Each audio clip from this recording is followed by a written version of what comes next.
Presidenta, el Acuerdo de Viena sobre el programa nuclear de Irán ha abierto una nueva etapa en las relaciones de este país con la Unión Europea y con la comunidad internacional en general.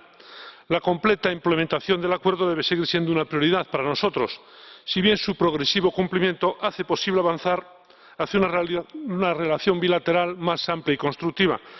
Las verificaciones realizadas por la Organización Internacional de Energía Atómica nos permiten hoy por hoy trabajar sobre nuevos ámbitos de cooperación y aprovechar las oportunidades que se presentan, desde el diálogo político al comercio y las inversiones, pasando por la energía y el medio ambiente.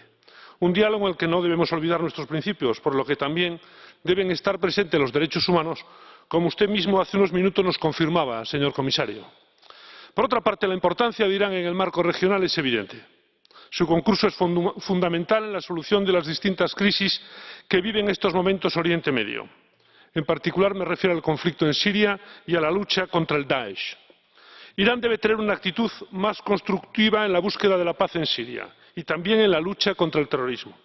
Debe usar su ascendencia sobre algunos de los grupos y países que actúan en la región para evitar una escalada aún mayor de los conflictos regionales. Necesitamos que Irán contribuya a la seguridad de la región y a la de los países que la integran, incluido Israel. No caben excepciones. Termino.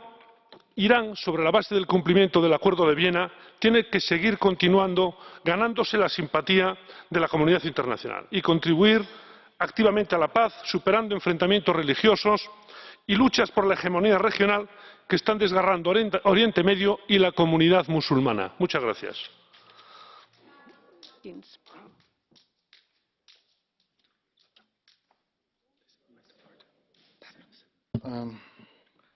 Point of order.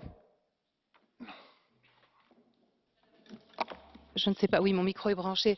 Non, ce n'est pas réellement un point d'ordre, mais je viens d'avoir une intervention, celle de mon collègue Milan Mon, sans aucune traduction en français. Alors, je ne sais pas si c'est un problème avec l'espagnol ou si